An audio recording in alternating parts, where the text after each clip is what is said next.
भवानी के जय जय श्री राधे श्याम।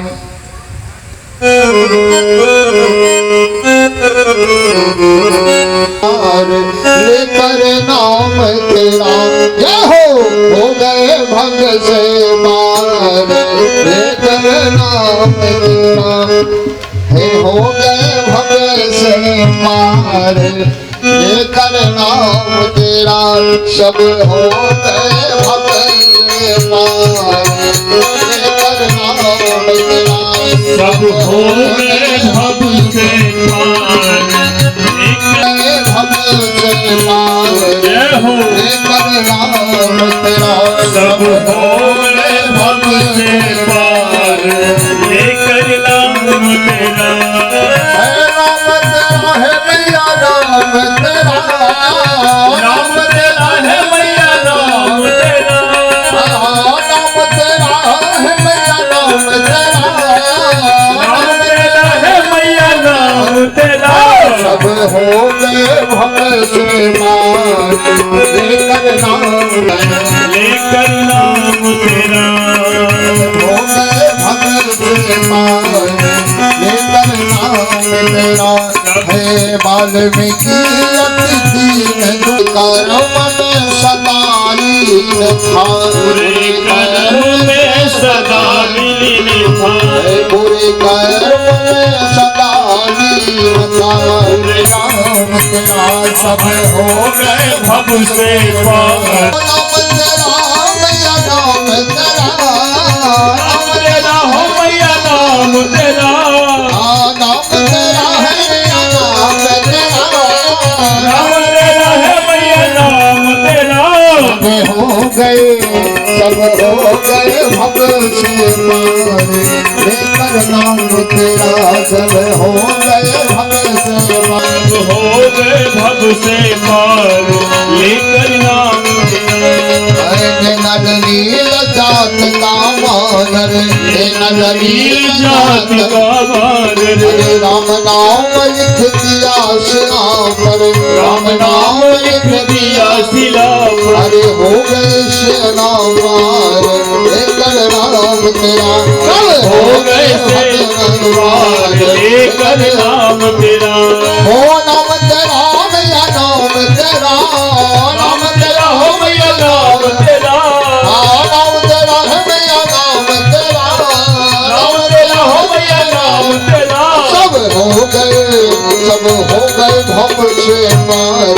लेकर नाम तेरा सब हो गए भव भव से पार, हो गए भव से पार, लेकर नाम तेरा सब हो गए भव से पार, लेकर नाम तेरा, नाम तेरा में नाम तेरा, से पार, लेकर नाम तेरा सब हो गए भव से पार, लेकर नाम तेरा हो गए भव से पार।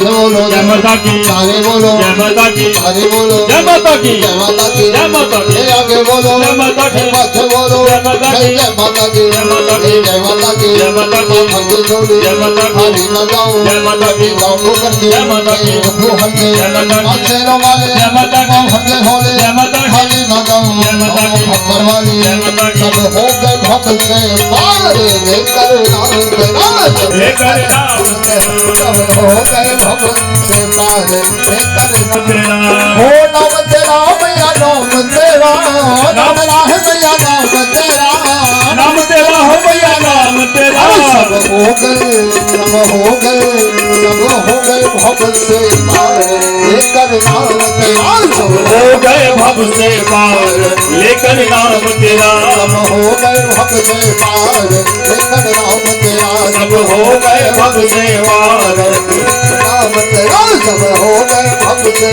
पार, लेकर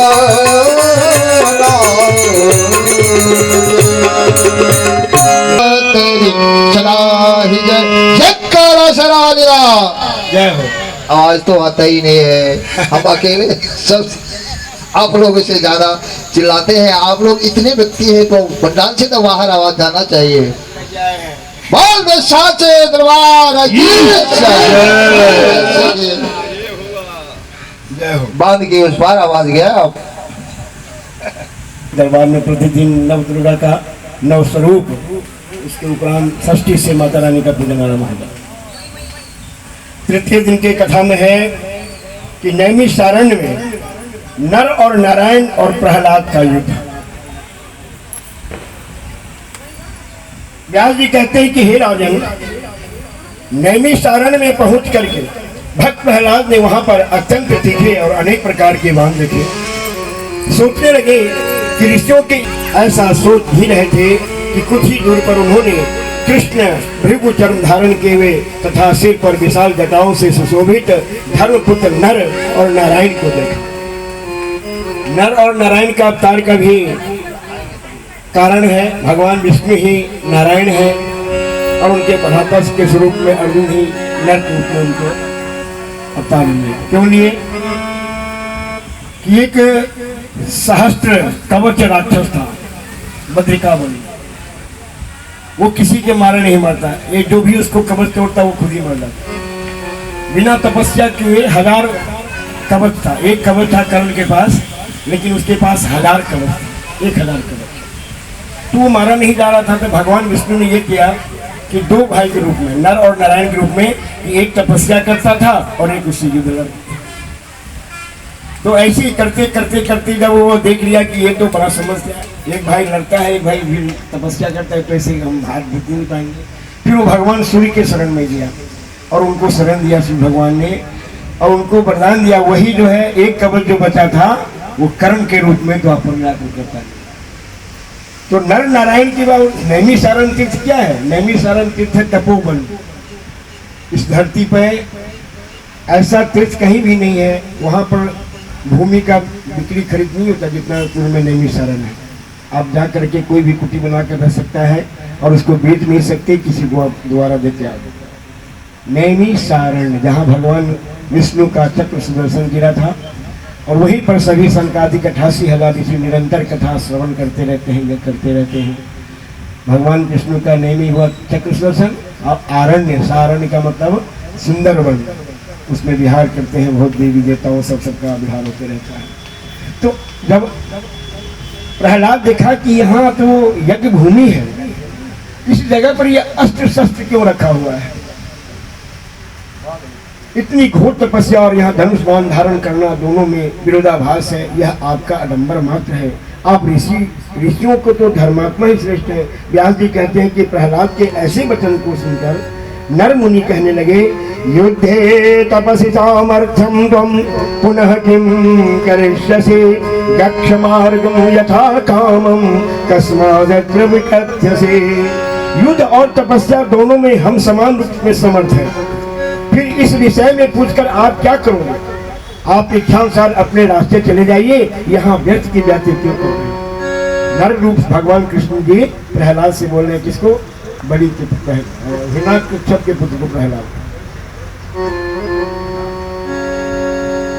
आप इच्छानुसार अपने रास्ते पर जाइए, आप मोह के कारण कठिनता से प्राप्त किए जाने वाले ब्रह्म तेज को नहीं जानते, ब्राह्मणों से व्यर्थ का वार्तालाप नहीं करना चाहिए।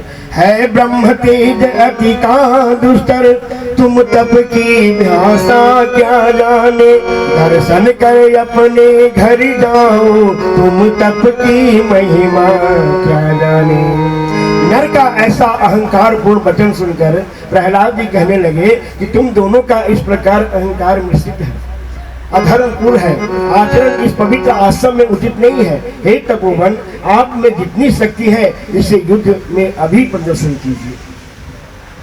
यह भूमि क्या है? माता रानी का दरबार है, यहाँ पर किसी का छल कपट नहीं, यहाँ सब एक समान है।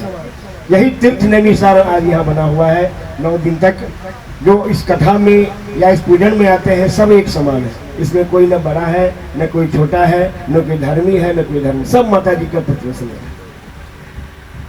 इसे सुनकर नर कहने लगे, यदि तुम्हारी ऐसी ही भावना है तो मेरे साथ इसी समय युद्ध कीजिए, मैं अब तुम्हारा सर्ववर्जन कर दूंगा। इसे सुनकर प्रहलाद कहने लगे कि मैं आज किसी भी उपाय से इन दोनों नर नारायण को जीत करके ही रहूंगा। ऐसा कहकर धनुष उठाकर टंकार की। हे राजन, नर ने भी अपना धनुष उठाया और दोनों तरफ से बाणों की वर्षा होने लगी। कभी मुनि नर प्रहलाद पर भारी पड़ते तो कभी प्रहलाद भारी पड़ते। दैत्यराज प्रहलाद बाणों की ऐसी वर्षा कर रहे थे मानो आकाश से वर्षा हो रही है। नर मुनि का भी भयानक युद्ध दिखाई दे रहा था। दोनों के युद्ध को देखते ही देखते आकाश में स्थिर थे। दोनों के द्वारा बाणों की वर्षा से आकाश में अंधकार था। उस युद्ध को देख नारद और पर्वत भी आए थे। नारद जी युद्ध को देखकर कहने लगे कि ऐसा भयंकर युद्ध तो तारकासुर, वृकासुर और मधुकैटभ से भी नहीं हुआ। ऐसा युद्ध तो पहले कभी नहीं हुआ। प्रहलाद, नर और नारायण का यह युद्ध भयंकर युद्ध दिव्य 100 वर्ष तक चलता। दिव्य वर्ष हम लोगों का 1 वर्ष जो है ब्रह्मा जी का 1 दिन होता है और दिव्य वर्ष, अब दिव्य वर्ष कितना होगा, कितने तक जो है वो युद्ध जो है सो नर नारायण के साथ प्रहलाद जी ने किया। नर नारायण का भयंकर दिव्य 100 वर्ष रहा। तभी वहां पर चतुर्भुज हिरण्यकशिपुः वहां पर उन्हें आया जानकर हिरण्यकश्यप प्रहलाद बड़ी श्रद्धा के साथ उन्हें प्रणाम कर कहने लगे, देव देव जगन्नाथ भक्तवत्सल माधव, कथम न विद्वान् गाहमेतु तपस्विनो, संग्रामस्तु मया देव कृतः पूर्ण शतं समः। ये दोनों सिद्ध पुरुष हैं और मेरे अंश से अभिभूत हुए हैं, अतः इन्हें न जीत पाने में आश्चर्य। नारायण के नाम के इन तपस्वियों को तुम नहीं जान सकते और न जीत सकते हो, अतः तुम उनसे विरोध क्या करके अपने भीतर लोग भगवान की कथा मिल जाती। नर और नारायण जो विष्णु के अंश हैं अपनी करके अपनी तपस्या आज तक संसार में कभी अहंकार के तपस्या के मन में अहंकार का फिर वो शरीरधारी मुनि अहंकार और तामस अहंकार से कलह उत्पन्न होता है संसार में कि मैं अच्छा हूँ, मैं बढ़िया हूँ। एक अहंकार क्या है कि मैं ही अच्छा हूँ और दूसरा कोई नहीं, तो वो अहंकार गलत है। मैं अच्छा हूँ तो ठीक है, आप अच्छे हो ठीक है, लेकिन मैं ही अच्छा हूँ आप ही अच्छे हो, ये जो है सो अहंकार का परिभाषा है। भृगुणं भगवान विष्णु कथम सम्य पितामह हरिणं नितसं विप्रं किं कृते मुनि। पृथ्वी पते ब्रह्मा विष्णु और शिव भी अहंकार से युक्त है, उनमें भी अहंकार की बातें चलती रहती है। अन्य प्राणियों और मुनियों की बात क्या है? हे महाराज, 7वें मनवंतर में भगवान विष्णु को महर्षि भृगु के कारण जो उन्होंने भगवान को श्राप दिया था, उसके कारण ही अनेक अवतार धारण करने पड़े। राजा कहने लगे कि हे प्रभु, महर्षि भृगु ने भगवान को श्राप क्यों दिया? भगवान विष्णु ने महर्षि को ऐसा कौन सा अप्रिय कार्य किया था? व्यास जी कहने लगे कि पूर्व काल में कश्यप तनय हिरण्यकशिपु नाम का एक राक्षस राजा हुआ था। वह भी देवताओं से युद्ध करता रहता था। उनका वध हो जाने के बाद उनके पुत्र प्रहलाद राजा बने थे। प्रहलाद ने भी देवताओं से संघर्ष किया और एक बार 100 वर्ष तक उसने देवताओं से युद्ध किया। उसमें प्रहलाद पराजित हो गए। तब शास्त्रक धर्म समझकर अपने पुत्र विरोचन की पुत्र की बलि को राज दे करके प्रतिष्ठित करके तपस्या करने गंधमादन पर्वत पर चले। प्रहलाद जी अपने पुत्र बलि, जो अभी भी है रसातल में, अभी भी बलि राज कर रहे हैं।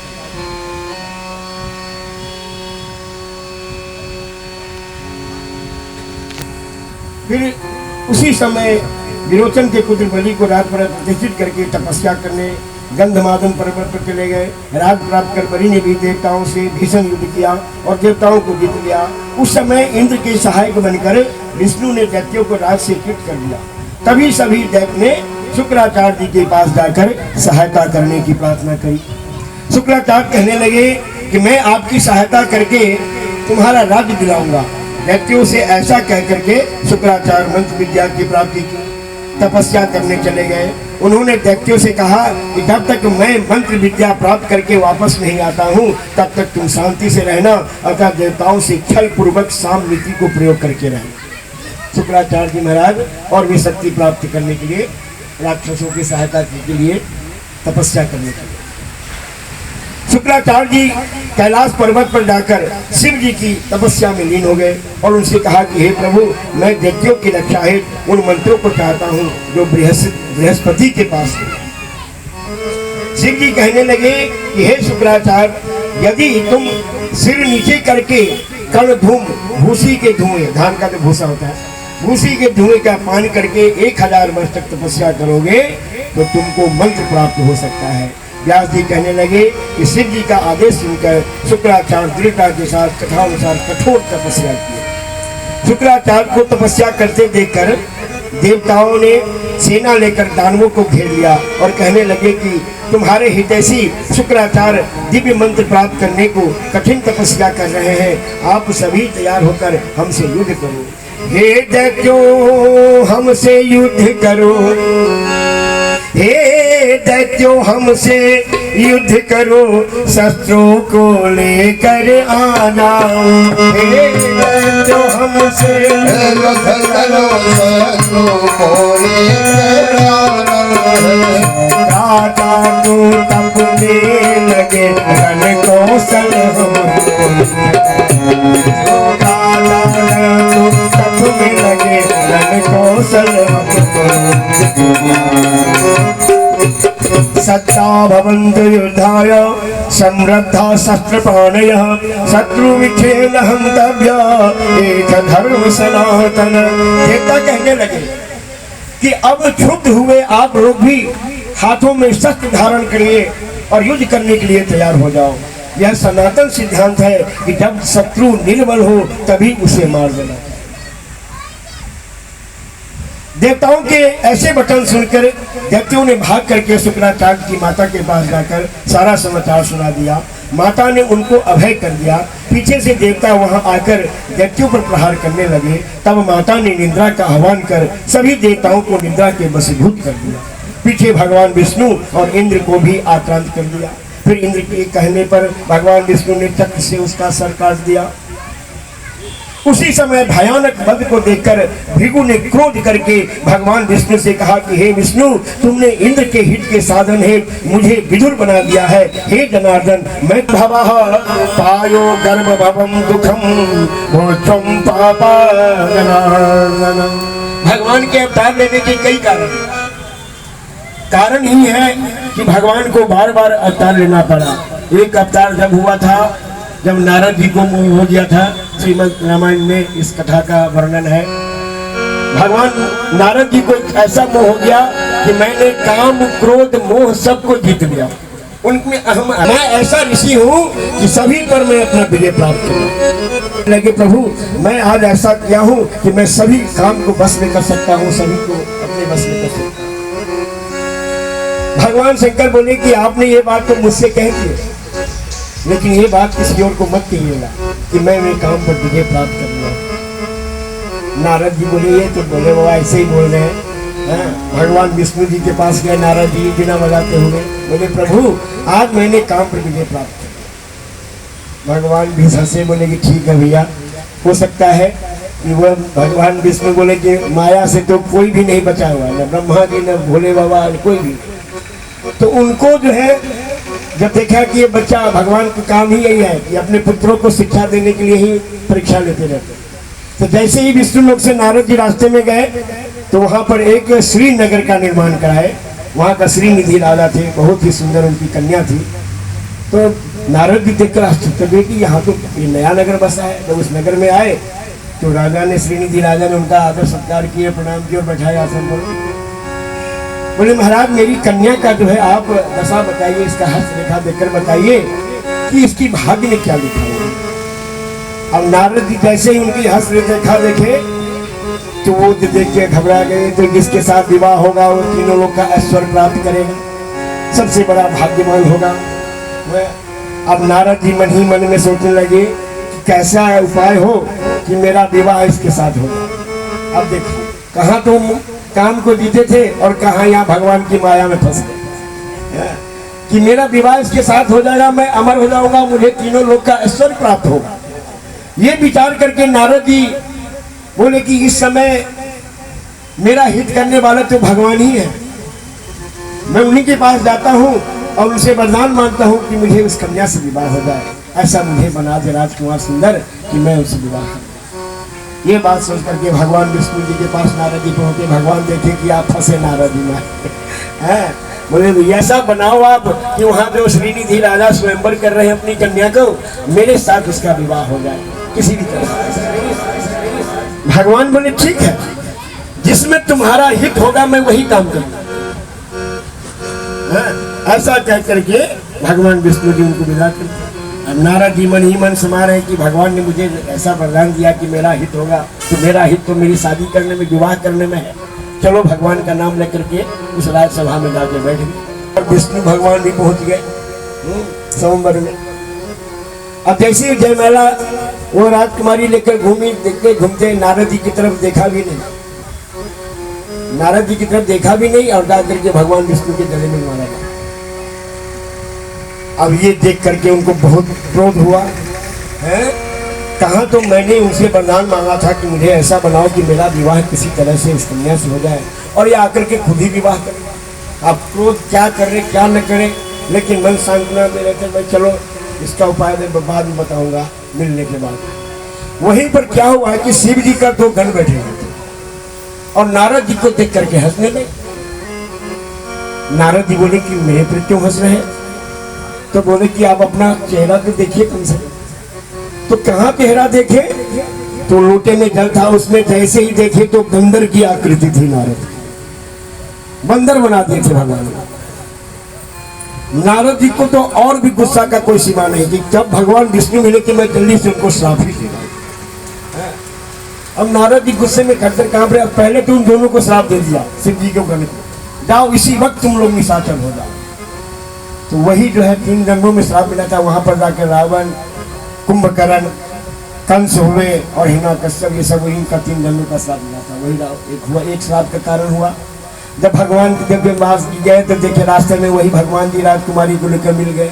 फिर उनको भी श्राप दे डाला कि तुमने मुझे नारी के वियोग में ऐसा करवाया है, तुम ही जा करके धरती पर जाकर डालोगे और नारी के वियोग में दर दर मारा होगा। यही आकृति जो तुमने मुझे दी है, इसी आकृति से मैं आपका सहायता करूँगा। तो बंदर का ही स्वरूप जो उनको दिया था, वही बंदर से भगवान राम को सहायता की।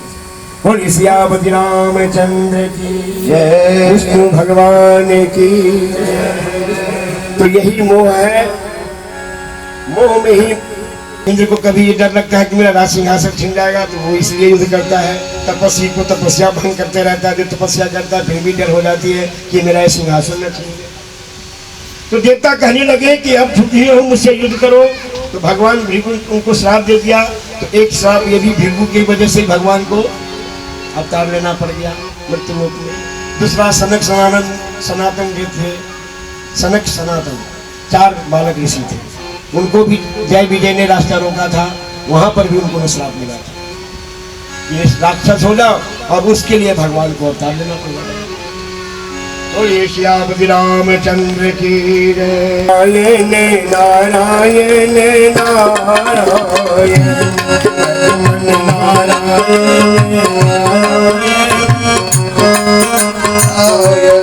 लक्ष्मी नारायण नारायण नारायण श्रीमन नारायण नारायण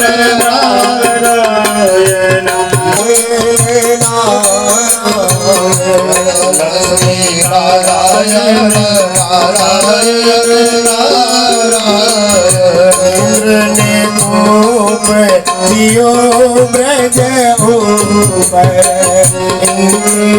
गोप दियो ब्रज आम सलधार बरसाया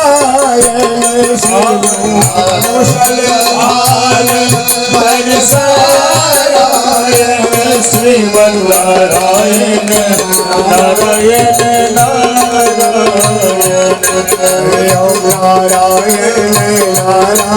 नारायण नारायण नारायण वर्धन प्रभु नख बरदायो, गोवर्धन प्रभु इंद्र के मान घटाया, इंद्र के मान घटाया, श्रीमन नारायण नारायण नारायण श्रीमन नारायण नारायण। इस पक्ति का इसलिए स्मरण आया कि यहाँ धर्मकृत हो रहा है, और यहाँ माता रानी का जम्बू का पहाड़ बना हुआ था। इंद्र को देखा नहीं गया, ले आया बारिश को पकड़ के, कहाँ से बारिश ले आए, और इस पंडाल में भी बारिश पता नहीं क्या क्या करने वाला। तो इंद्र का काम ही यही है, जहाँ धर्मकृत होता है वहाँ कुछ न कुछ उलटफेर करता रहता है। तो इतना सुंदर माता वैष्णो का दरबार बना हुआ है मेला में, और यहाँ पंडाल इतना सुंदर भागवत कथा चल रही है। तो गड़बड़ करने के रात में कितना तेज बारिश कर दिया पता नहीं, वो माता ही जाने, सब ठीक हो गया। बोलिए साचे दरबार की। भगवान को श्राप देकर के धर को जोड़कर कहने लगे कि हे देवी, विष्णु के द्वारा तुम मारी जा चुकी हो, किंतु अब मैं तुम्हें फिर से जीवित कर रहा हूँ।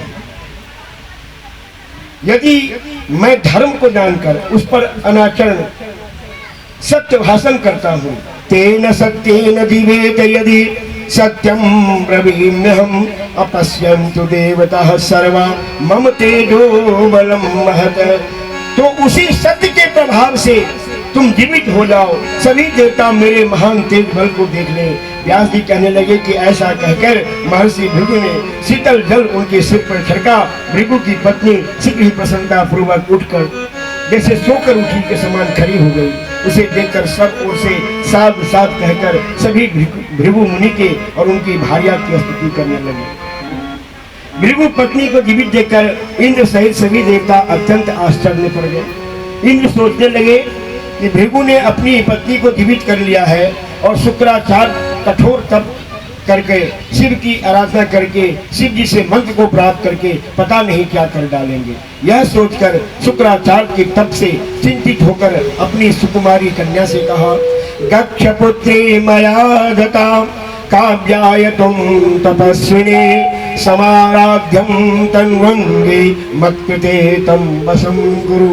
हे पुत्री, मैंने तुम्हें शुक्राचार्य को सौंप दिया है, अब तुम जाओ और मेरे कल्याण के लिए उनकी सेवा करके उनके बस में करो।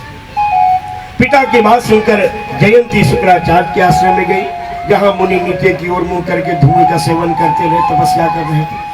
पिता की बात याद करके जयंती ने केले का पत्ता लेकर पंखा झेलने लगी। समय पर पीने को स्वच्छ और शीतल जल लाकर देती हुई सूर्य का प्रकाश आने पर वस्त्र का छाया कर लेती। उनके खाने के लिए दिव्य पक्के तथा मीठे फल लाकर रख देती थी। शयन के लिए कोमल पत्तों का बिछौना तैयार करती थी। आचमन के लिए जल ला करके रख देती थी। इस प्रकार निर्विकार होकर के जयंती अनेक वर्षों तक मुनि की सेवा में संग लगी। 1000 वर्ष की तपस्या से शिव जी प्रसन्न हुए और शुक्राचार्य से वर मांगने को कहा।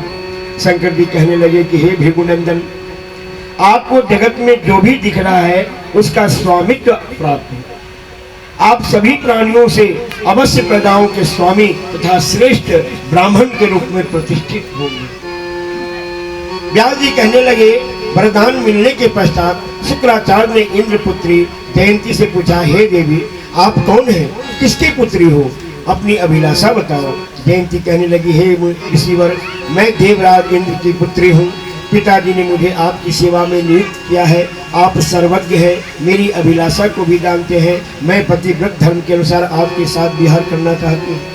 इसे सुनकर शुक्राचार्य ने जयंती से साथ विवाह किया और 10 वर्षों तक सभी प्राणियों से अदृश्य रहते हुए विहार करने लगे। देवराज की मंत्रणा से देवगुरु बृहस्पति शुक्राचार्य का रूप बनाकर दैत्यों को उपदेश देने लगे कि हे दैत्य, मैं अपनी तपस्या पूरी करके शंकर जी से वरदान प्राप्त कर आया हूँ। सभी दैत्य इस समाचार से प्रसन्न होकर देवताओं से भय रहित होकर आनंद से रहे। यहाँ भी देवताओं ने छल किया, शुक्राचार्य को लगा दिए रावणिक में, विवाह करा दिया। वो अपना उसमें लगे, इधर का राक्षसों का कल्याण भूल गए और इधर देवताओं ने बृहस्पति गुरु को शुक्राचार्य बना करके उनके पास भेज दिया उनको समझाने। व्यास जी कहने लगे कि हे राजन, ब्रह्मा विष्णु और महेश तक आसक्ति से ग्रसित है। समय आने पर देवता इंद्र आदि भी विनिष्ट हो जाते हैं और सृष्टि काल आने पर पुनः उत्पन्न हो जाते हैं। काम, क्रोध, लोभ, मोह, अहंकार और डाह कोई देहधारी त्यागने में कैसे समर्थ हो सकता है। हे राजन, यह संसार सदा से ही इसी प्रकार शुभ और अशुभ से युक्त कहा गया है। परो उपदेशे विशिष्टम श्रेष्ठा सर्वे भवन्ति च। हे राजन, दूसरों को उपदेश देने में सभी लोग श्रेष्ठ मानते हैं। मैं क्या हूँ, मैं क्या कर रहा था, सिखाएंगे कि आप अच्छे करो, आप ऐसा करो, आप ऐसा। तो अपना तो कैसे भी करेंगे, लेकिन दूसरे को ज्ञान देने में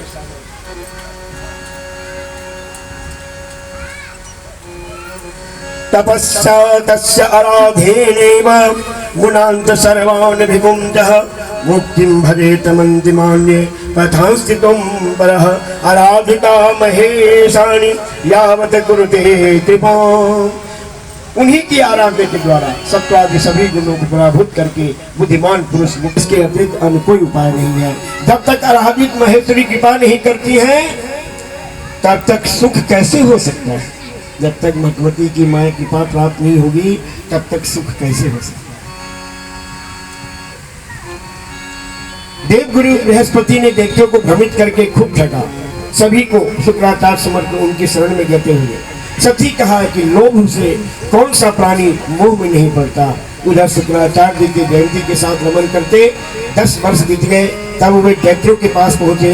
उन्होंने देखा कि वहां देवगुरु छद्म रूप धारण करके छल से अपने द्वारा रचित जिन धर्म तथा यज्ञ निंदा परक वचनों को शिक्षा देकर वेद शास्त्र विरोधी बातें कह रहे हैं। शुक्राचार्य सोचने लगे कि यह देवगुरु तो मेरा शत्रु है, इसने धूर्तावश मेरे यजमानों को ठगा है। ठीक ही कहा है, धिग्लोभम पाप बीजम वै नरक द्वार मूर्धितम गुरु पंवृते प्रेतुये पापम। नरक के द्वार स्वरूप तथा पाप के बीज रूप उग्र लोभ भी धिक्कार है। जिस लोभ रूप पाप से प्रेरित होकर देव गुरु बृहस्पति भी असत्य का आचरण कर रहे हैं। कोई भी करता है, मजबूरी में ही करता है कोई भी काम, क्योंकि कलयुग है और फिर देवता सब भी जब ऐसे कर रहे थे तो हम सब इंसान हैं। तो कोई भी मजबूरी में कोई गलत काम करता है तो कोई जानबूझकर नहीं करता है, उसे करवाएगा। किम किम लभते लोभान मिलित मानस अन्योपि गुरु प्रेम जातः पाखंड पंडित। लोभ से विकृत मन वाला प्राणी क्या क्या नहीं करता है। दुष्टों की क्या बात कहें, जब देव गुरु बृहस्पति ही इस प्रकार के पाखंड के पंडित हो गए जो स्वार्थ बस मेरे यजमान व्यक्तियों को भ्रमित कर रहे हैं। देखो ये स्वार्थ के लोभ के बस, देखो ये स्वार्थ के लोभ के बस, ये पुत्राचार बने, दैत्यों को भ्रमित कर दिया उनके नकली आचार बने। देखो ये लोभ के बस, देव गुरु पुत्राचार बने, दैत्यों को भ्रमित किया उनके नकली आचार बने। बोले देव गुरु बृहस्पति भगवान ने देवताओं के कार्य बनाने के लिए उन्होंने अपने लोग के लिए देवताओं ने उनसे कहा था कि ये करो। हम आप देखते हैं वो सही नहीं है, उनकी कार्य के लिए छल कपट कर कुछ को अभी धरा करी। और यही सोई जो राम रचि राखा अको करी तर्क बढ़ावे साथ होगा वही जो माँ भवानी चाहेगी। इसमें हम और आप कुछ नहीं कर सकते, हमारे आपकी बस की नहीं है। जो होना होता है उन्हीं की कृपा से होती है सुख दुख। फिर से इस समय तुम क्षीण बलवान हो गए हो, अतः एक बार तुमको देवताओं से पराजित होकर तुम लोगों को पताल में चले जाना। आगे आने वाले सांवरणी मनमंत्र में तुमको अपना वैभव पुनः प्राप्त हो जाएगा। यह तो मृत्यु से भी बढ़कर कष्टकारक होता है। संभावितस्यम चाकृतेन गतिरिक्त, अपमान मृत्यु से बढ़कर है। दैत्य श्रेष्ठ, आप युद्ध में हमारे आगे रहे, हम युद्ध अवश्य करेंगे। हार जीत का निर्णय तो बात की बात है। उनके दोष को देखकर महान बलवान प्रहलाद ने भी सभी दैत्यों के साथ लेकर देवताओं पर आक्रमण किया और पूरे 100 वर्ष तक घमासान होता रहा। अंत में अपने दृढ़ निश्चय और साहस के कारण देव गुरु बृहस्पति के कहने पर इंद्र ने भी देवी भगवती की स्तुति की। नमस्ते भुवनेशानि शक्ति दर्शन नायिके, दस्त्वा मातर महाबिंदु स्वरूप। मुझे दास बना कर लेना हे मैया अपने चरणों में, मुझे दास बना कर रखना हे मुझे दास बना कर रखना।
बना लेना, सब कोई बोले ताली बजाए।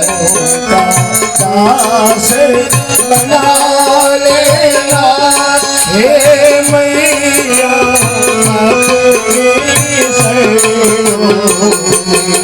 मुझे दास बना हे मैया चरणों में अधमों से अधम अधमों से अधम उतारा है अधमों से अधम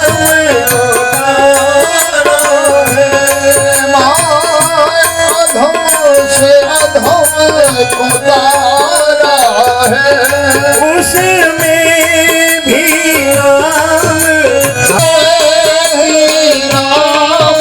हमारा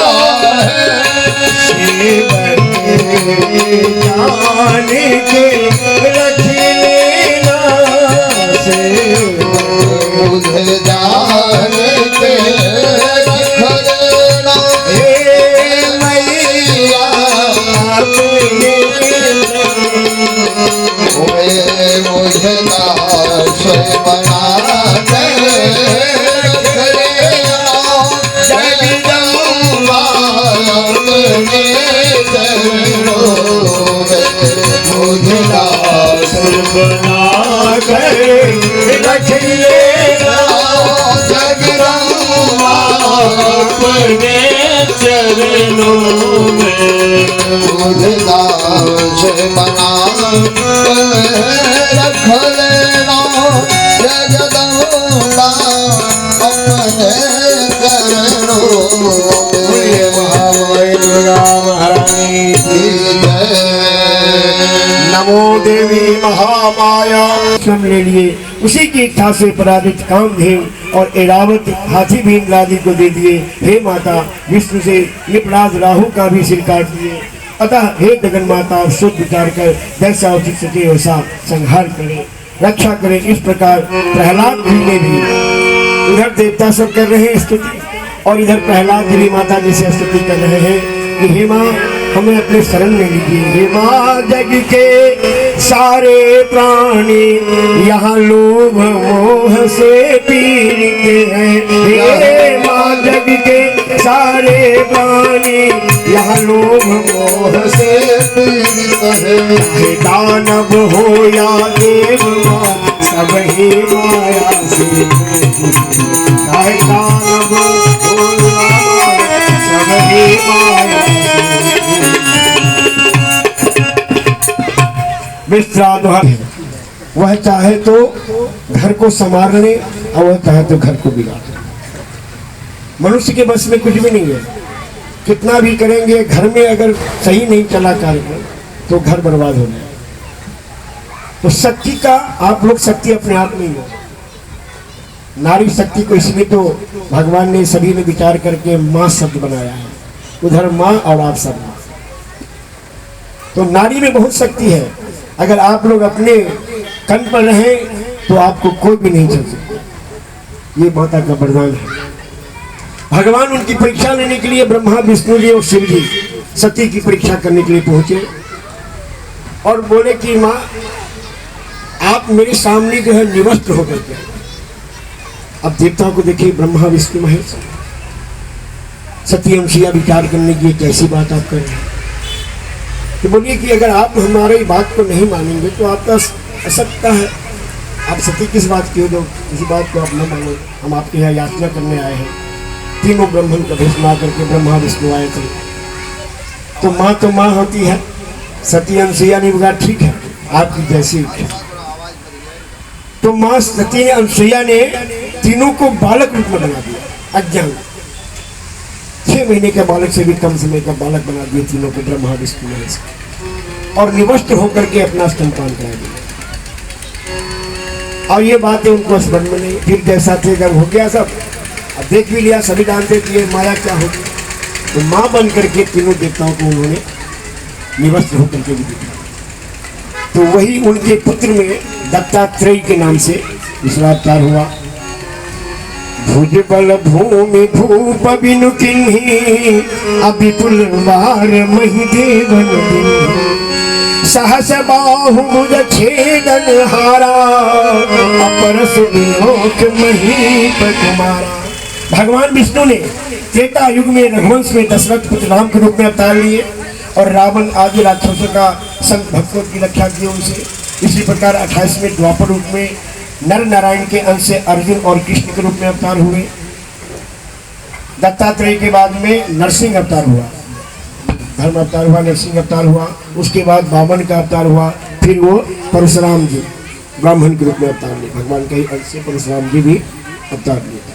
कर्म था उनका ब्राह्मण का, क्षत्रिय का, लेकिन थे ब्राह्मण। इसमें भी हेरा फेरी हो गया था। उनका जो है दोनों की जो माँ थी अपने आप में सहेली थी। उनको फल मिला खाने के लिए, जो फल खाना था राजा को वो फल खा लिए ब्राह्मण दमदग्नि जी उनकी पत्नी ने। और एक उनका बोले कि ये तो गड़बड़ हो गया, पलट गया। तो जहाँ राज क्षत्रिय को जन्म होना था वहाँ ब्राह्मण को जन्म हो गया विश्वामित्र जी का। और जहाँ जन्म लेना था ब्राह्मण इसका तो वहाँ पर परशुराम जी का जन्म हो गया, क्षत्रिय से ब्राह्मण बने। तो विश्वामित्र जी राजा होकर के ब्राह्मण का काम किए, ब्रह्म ऋषि बने। और परशुराम जी ब्राह्मण होकर के क्षत्रिय का कर्म किए। 18 बार इस धरती को क्षत्रिय से जीत करके ब्राह्मण को दान किया परशुराम जी का। उसके बाद राम जी का अवतार हुआ, कृष्ण का अवतार हुआ। भगवती प्रकृति अपनी इच्छा से जगत को चलाती है। प्राचीन काल में अविनाशी निराकार भगवान जिन माया रूपनी भगवती के सहयोग से उपाधिपति रूप में ब्रह्मा पृथ्वी के सबका मनोरथ पूर्ण करने वाली वो प्रकृति विश्व की रचना पालन और कल्प के अंत में नरसंहार करते हैं। उन्हीं से संबद्ध होकर ब्रह्मा ने जगत की सृष्टि की है। उन्हीं से संबद्ध होकर के विष्णु पालन करते हैं और उन्हीं के साथ मिलकर रुद्र संहार करते हैं। रामचरितमानस में आया है, तप बल ते जग सृजई विधाता, तप बल विष्णु भय तप बल तप के आगम कछु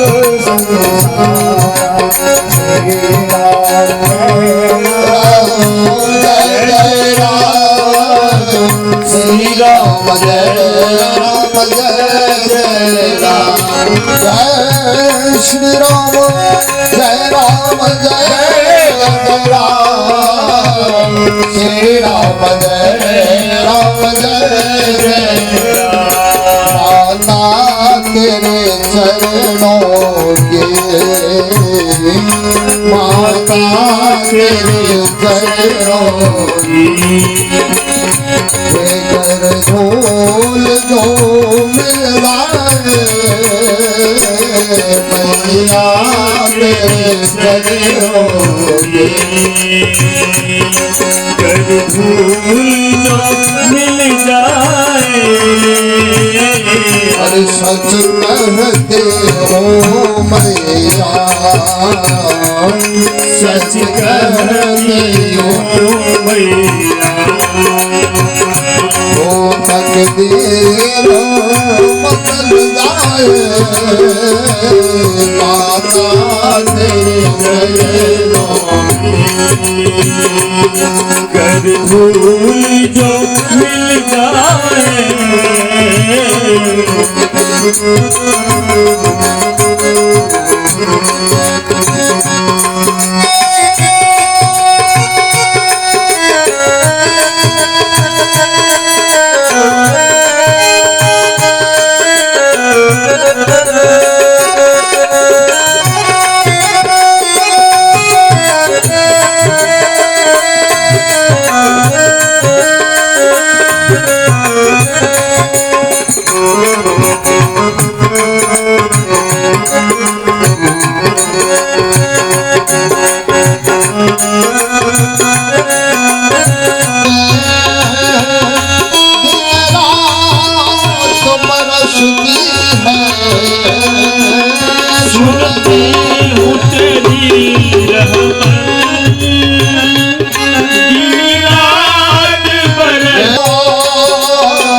सुनते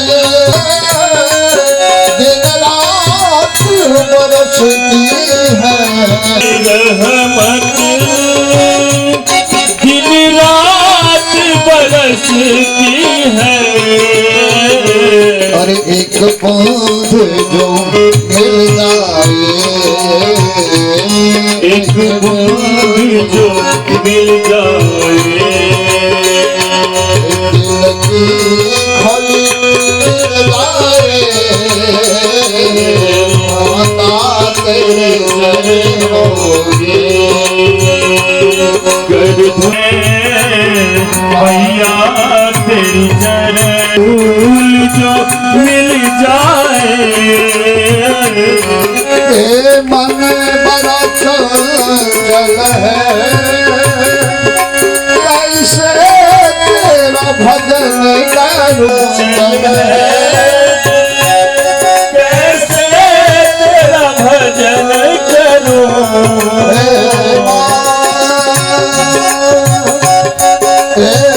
मन बड़ा चंचल है, कैसे तेरा भजन करूं, ये मन बड़ा चंचल है,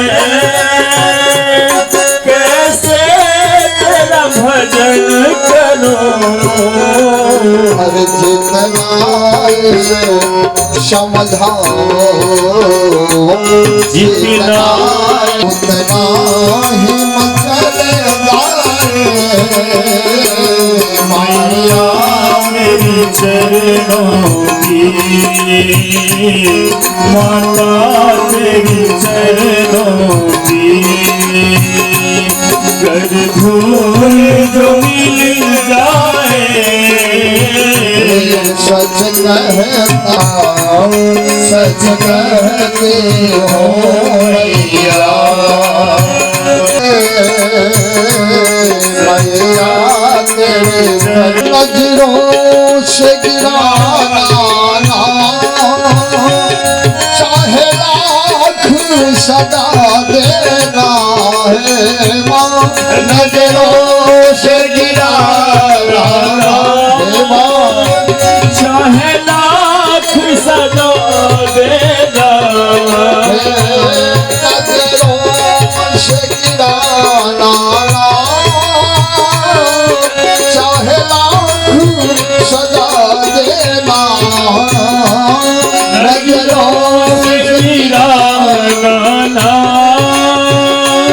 चाहे लाख सजा देना, वो नजरों से जो गिर जाए, नजरों से जो गिर जाए, मुश्किल है संभल पाना, मैया तेरे चरणों की, ढोल लो मिल जाए, सच कहते हो मैया, मैया हो तकदीर बदल जाए, सच कहती हो मैया,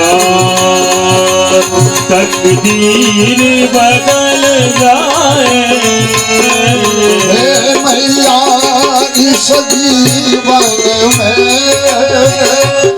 बस एक तमन्ना है, मैया इस जीवन में बस एक तमन्ना है, हे माँ मैया इस जीवन में बस एक तमन्ना है, मैया इस जीवन में बस एक तमन्ना है, तुम सामने हो मेरे, तुम सामने हो मेरे, मेरा दम निकल जाए, मैया तेरे चरणों की, फूल जो मिल जाए, सच कहते हो मैया, सच कहती हो मैया, हर तक देर बदल जाए, सच कहते मैया तन देर बदल जाए मैया तेरे चरणों में कर धूल तो मिल जाए मैया तेरे चरणों में कर धूल तो मिल जाए मैया चरणों में तारा शरवण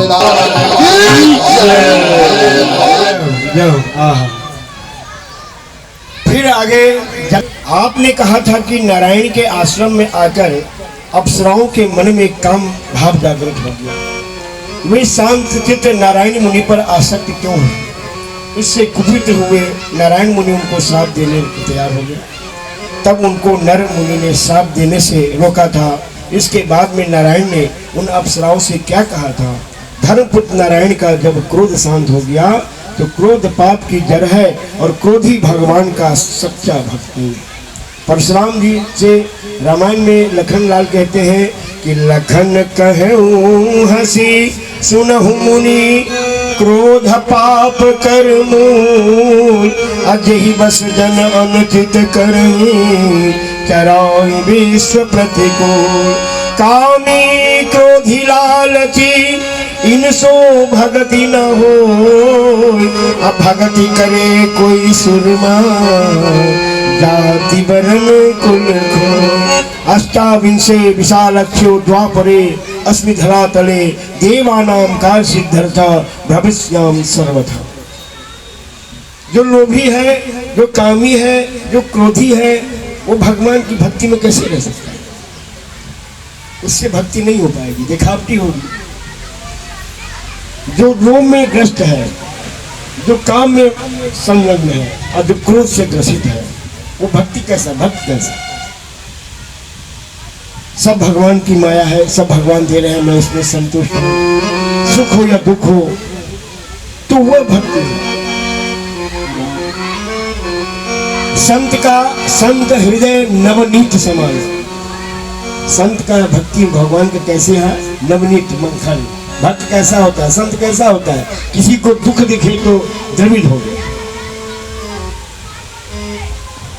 तो संत का नवनीत क्या है? मक्खन। नवनीत मक्खन को बोलते हैं। संत हृदय नवनीत समान।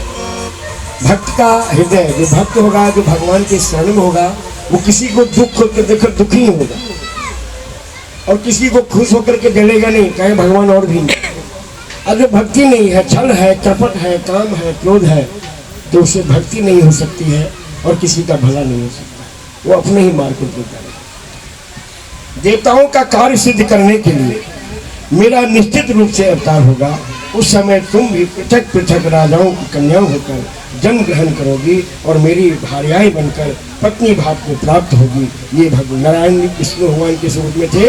उन्होंने वरदान किस अवतारम चरितम विष्णेन वदस्य मे संदोह मम चिंतेस्ति तम निवारणाय मानव।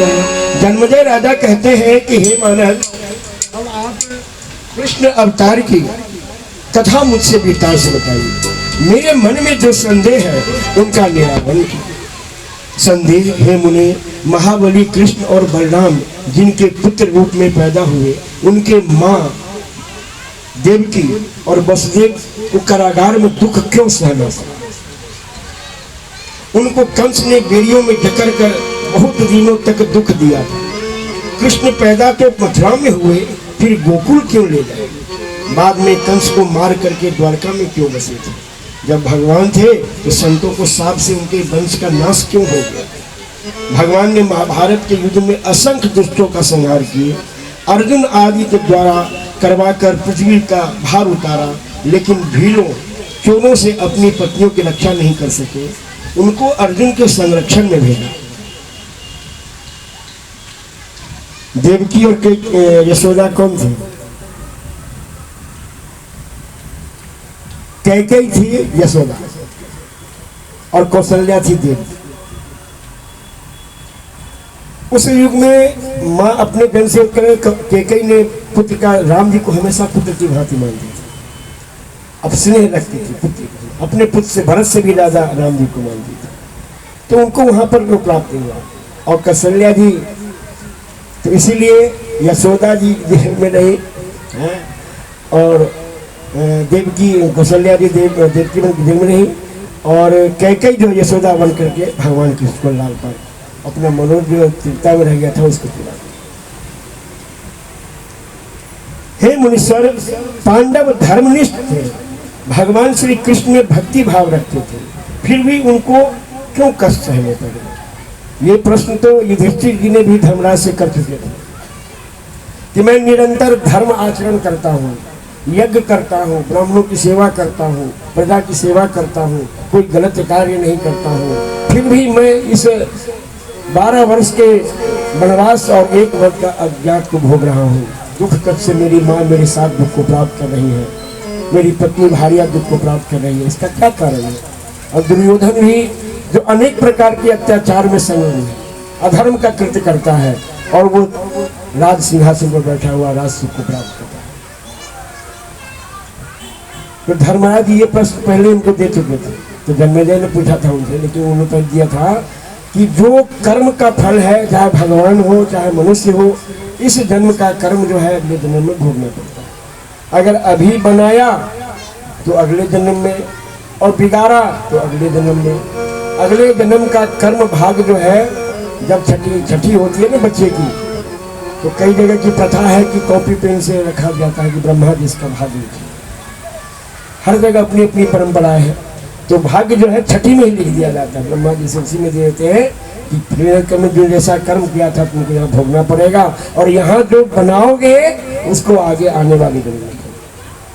तो जो कर्म बना करके आता है वो सुख को प्राप्ति करता है, और उस सुख के मद में इस कर्म को बिगाड़ लिया तो फिर अगले जन्म मुश्किल है। उस जन्म को अगर और सुधार लिए, भगवत भक्ति कर लिए, तो उससे बढ़ करके क्या हो सकता? तो बोले कि क्यों उन्होंने ऐसा दुख प्राप्त किया? भगवान के साथ में रह करके, भगवान के साथ फिर भी दुख में पड़े रहे। भगवान कृष्ण सब कुछ बचा लिए। जब आग लगी द्वारका में तो वहीं पर मुक्त हो गए सब लोग, तो अर्जुन को दे दिया कि जाओ रक्षा करो। जरासंध ने युद्ध कर लिया था, लेकिन रक्षा के लिए अर्जुन को नियुक्त किया, लेकिन अर्जुन भी रक्षा नहीं कर पाया। जो सबको विश्व पितामह को, द्रोणाचार्य को, कृपा सबको, मतलब कृपाचार्य नहीं, द्रोणाचार्य को, सबको युद्ध में मार दिए, लेकिन भील चोट से उन रानियों की रक्षा नहीं कर पाए। क्या कारण है? द्रौपदी जो लक्ष्मी अंश से उत्पन्न हुई थी, बेटी से प्रकट हुई थी, उसे रजस्वला की स्थिति में सभा में लाया गया। उसके 5 पुत्रों को अश्वत्थामा के द्वारा मार दिया गया। अज्ञातवास के समय कीचक ने भी उसे कष्ट पहुंचाया। कहने का भाव भगवान उसको कृष्ण कहते थे, फिर भी उसके प्रारब्ध क्यों नहीं? भगवान श्री कृष्ण स्वयं नारायण और ईश्वर थे, फिर भी उन्होंने दास की तरह अग्रसेन की सेवा क्यों की? भगवान होते हुए भी चोर की भांति रुक्मिणी को लेकर आना, चोरों जैसा आचरण क्यों किया? चोरों की भांति रुक्मिणी को वो कुंदन पर से लाए थे। चोरों की भांति रुक्मिणी को वो कुंदन पर से लाए थे। रुक्मिणी जब बीता दुनिया तो उसे बांध कर आए। रुक्मिणी जब बीता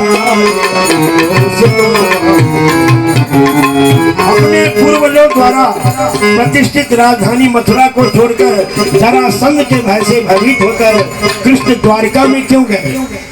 द्वारका के निर्माण क्यों किए? हे सत्यवती नंदन, द्रौपदी द्वारा 5 पांडवों को अपना पति मानना क्या पशु धर्म नहीं है? हे मुनीश्वर, मुनियों द्वारा धर्म निर्णय किया है, उत्तराधिकारी न होने पर किसी अन्य के द्वारा पुत्र उत्पन्न कराने की क्रिया को क्या धर्म संगत है? अतः हे मुनीश्वर, आप कृपा करके मेरे इन सभी संदेहों का समाधान कीजिए। व्यास जी कहने लगे कि राजन, अब मैं श्री कृष्ण का महान चरित्र, उनके अवतार के कारण और भगवती के अद्भुत चरित्र का वर्णन करूंगा। यदा यदा हि धर्मस्य ग्लानिर्भवति भारत, अभ्युत्थानम् अधर्मस्य तदात्मनं सृजाम्यहम्। जब जब हो ही धर्म की हानि, विविध शरीरा हरि कृपा निधि सज्जन की। जब जब अधर्मों का बढ़ावट होती है, तब तक भगवान अनेकों रूप में अभी भी कहीं न कहीं किसी रूप में है कि धर्म टिका हुआ है। ये नहीं कि भगवान ही बनकर के आएंगे, आप में से हम में से कोई ऐसा व्यक्ति आएगा, नाम नहीं लूंगा, हमारे प्रधानमंत्री का उत्थान कर रहे हैं, तो ऐसे ही दिव्य पुरुष अवतार के रूप में भगवान का अंश लेकर ही अवतार होते हैं कि जब धर्म डगमगाने लगता है तो फिर उसका उत्थान अपने आप होता है। सनातन धर्म का यही प्रक्रिया है। इसलिए इस सनातन धर्म में भावना एक मेल नहीं है। लोग कहते नहीं कि अरे हिंदू के सनातन धर्म कैसे है कि एक साथ नहीं रहते हैं, और जो अल्पसंख्यक है ये सब एकजुट रहते हैं। तो कारण यही है, जो कमजोर होगा एकता में रहेगा, और जो विशाल धर्म है सनातन, न इसका आदि है न अंत है, ये धर्म एकजुटता कैसे हो सकती है। तो नाना प्रकार के धर्म का प्रतिपाल करने वाले हैं अपने आप ही भगवान। जब जब हो ही धर्म की हानि, अब आ रही असुर अधम अभिमान। भगवान स्वयं अपनी धर्म का रक्षा करते हैं, हमारे आप से नहीं होने वाले। कारण बन सकते हैं, उसका पात्र बन सकते हैं, लेकिन सनातन धर्म का रक्षा खुद ही भगवान करते हैं।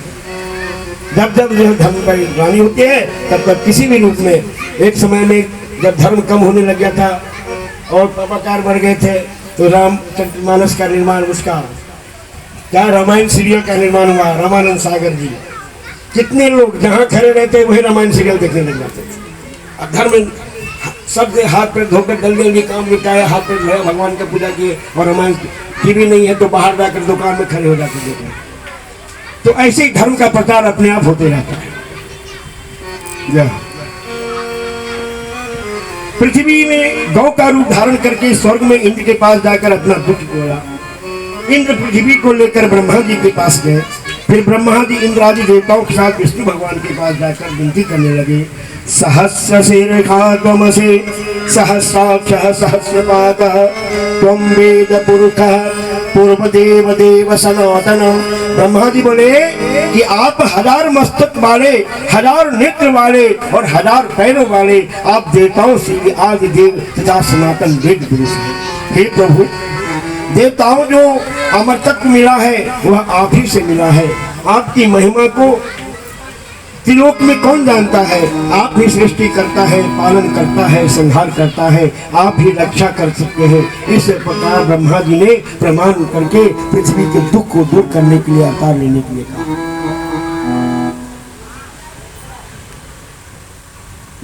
ब्रह्मा जी की स्तुति सुनकर विष्णु भगवान कहने की, हे ब्रह्मा जी, मैं विष्णु, शिव, ब्रह्मा, अग्नि, सूर्य, वरुण आदि संपूर्ण चराचर उस योग माया भगवती के अधीन। हम सब जो है ब्रह्मा विष्णु महेश जितने भी हैं शक्तिशाली, सब योग माया उस देवी भगवती के अधीन में है। भुज बल भूमि भूप बिनु किन्नी विपुल वार महिरे बन दिन सहस बाहु भुज छेदन हारा परस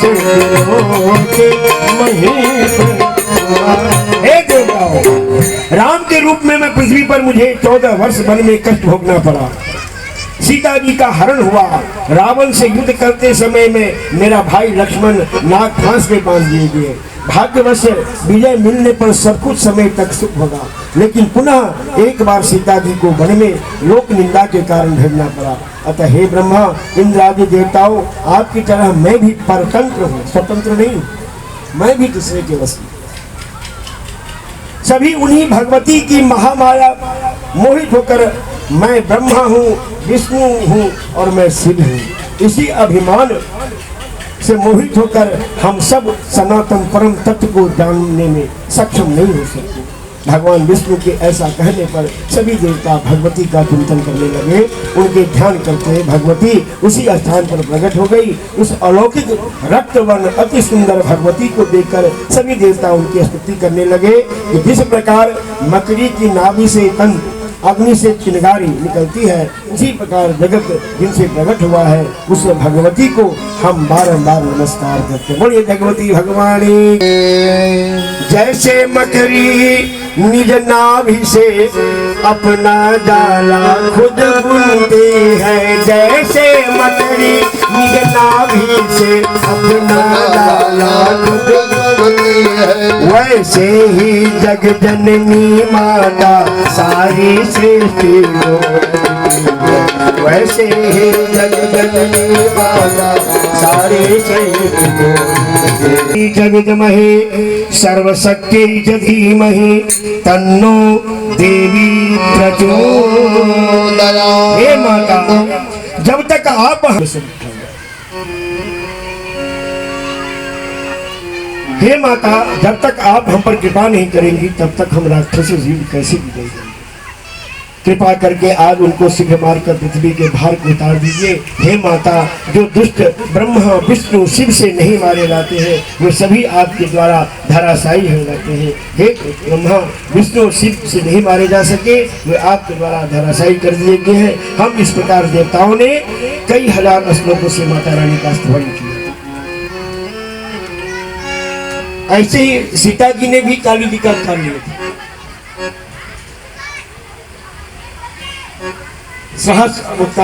सहस्रार्जुन के नाम राक्षस था। भगवान जब देखे तो वो राक्षस को मारने के लिए गए तो बाण चलाते थे और वो बाण को भटक देता था। ऐसा कोई भी कितना भी शक्ति चलाए लेकिन वो राक्षस मारा नहीं गया। जहाँ उसका रक्त लिए तो वहाँ भी था, एक रक्त भी पहले भी हुआ था वैसा, तो खून गिरता था उससे भी होने लग जाता था। तब सीता जी ने भी वहां जाकर के उसका संहार किया था काली का। गुरु रहस्य कथा कही थी जगह तो शक्ति और सीता जी भी किसी के उधर से अवतार नहीं लिए। कहां से अवतार लिए? धरती माँ की तरफ से। आदि शक्ति भवानी माता रानी सीता जी। नहीं अस कौ जन्मा जग माही प्रभुता पाही जाहि मद नाही। आप मेरा कथन सुनो।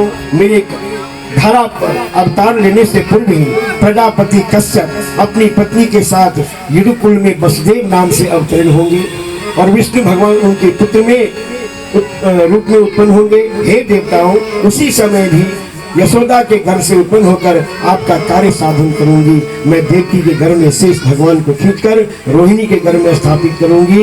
कृष्ण के रूप में धारी विष्णु को कारागार से गोकुल पहुंचा दूंगी। इंद्र के अंश रूप अर्जुन दुष्टों के बल को नष्ट करेंगे। धर्म के अंश युधिष्ठिर, वायु अंश से भीम, दोनों अश्विनी कुमारों के अंश नकुल सहदेव उत्पन्न होंगे। उसी समय वसु के अंश से अवतरण होकर के भीष्म गंगा पुत्र होंगे जो दुष्टों का दमन करेंगे। अब हे श्रेष्ठ देवताओं, निश्चित होकर रहो और पृथ्वी पर निश्चित होकर के रहे। मैं इन अवतारों को निमित्त बनाकर पृथ्वी को भारत को कुरुक्षेत्र से दुष्ट राजाओं का संहार कराकर दूर ही करूंगी। वही कौन है वहां पर? महामाया किसके रूप में आई? तो द्रौपदी के रूप में। द्रौपदी कोई साधारण स्त्री नहीं थी, काली के अवतार थी। उन्हीं के रूप में, महामाया के रूप में। और वहां भी वैज्ञानिक तो कहां से कहा, लेकिन वहां भी देवकी के गर्भ से रोहिणी के गर्भ में उनको बलराम जी को योग माया ने उन्होंने ही किया। और वही कहाँ अवतार हुई थी? यशोदा के यहाँ। तो वो कौन है? विंध्यवासिनी। यशोदा के गर्भ से उत्पन्न होकर के और विंध्य में जाकर के विंध्यवासिनी देवी, विंध्याचल पर्वत पर उनका है विंध्यवासिनी देवी का मिर्जापुर के। सदगुरु की चरण रज से जग में जीवन पावन हो जाता है। अनुकूल सभी ग्रह रहते हैं, सब मंगलमय हो जाता है। अनुकूल ग्रह सब रहते हैं, सब मंगलमय हो जाता है। सबरी ढूंढने गुरु चरणों का आशीर्वाद ही पाया था। सबरी ढूंढने गुरु पार्वती ने गुरु के पास भोले शंकर को पाया था। पार्वती गुरु के पास भोले शंकर को पाया था। अनुकूल सभी ग्रह रहते हैं, जग मंगलमय हो जाता है। अनुकूल सभी ग्रह रहते हैं, सब मंगलमय हो जाता है। सद्गुरु की कृपा जब बरसेगी तो जीवन धन्य बना देगी। सद्गुरु की कृपा जब बरसेगी जब जीवन धन्य बनाएगी। सदा से उनको नमन करो, सदा से उनको नमन करो। बुद्धि को प्रखर बना दे सदगुरु की चरण रज से जगो जीवन पावन हो जाए। सदगुरु की चरण रज से जीवन पावन हो जाए। बोलिए गुरुदेव।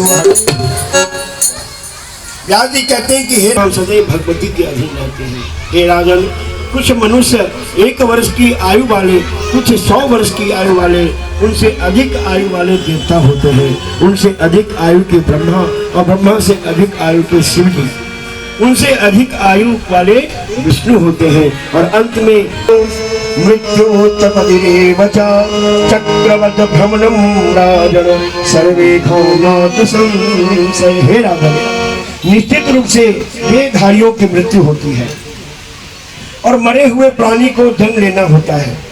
गाड़ी की पहिए की भांति यह चक्र चलता रहता है। हे राजन, माया का बल तो देखिए। भगवान राम सीता हरण के समय हा सीते कहकर रोते हुए पशु पक्षी भी तो उनका पता पूछते हैं। सबको शरण देने वाले श्री राम को वर्णों की शरण में जाना पड़ता है। युद्ध में लक्ष्मण की शक्ति लगने पर मानवों की भांति रुदन करना पड़ता है। रावणादि के वध के पश्चात सर्वज्ञ होते हुए सीता की अग्नि परीक्षा करना, यह सब महामाया भगवती के ही आज्ञा से अनेक प्रकार की लीला करना भिन्न भिन्न अवतारों में दर्शाते हैं। माया के विषय में तुलसीदास जी कहते हैं, मैं अरु मोरी तोरते माया यही बस गो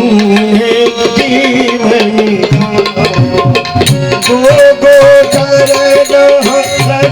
मन जानी सो सब माया कर भेद सोई क्या खबर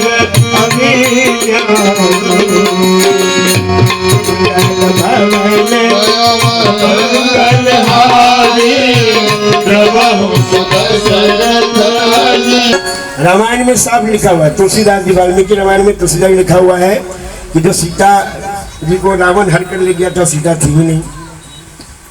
शक्ति थी तो शक्ति को भगवान बोले कि आप अग्नि में वास करो। हाँ।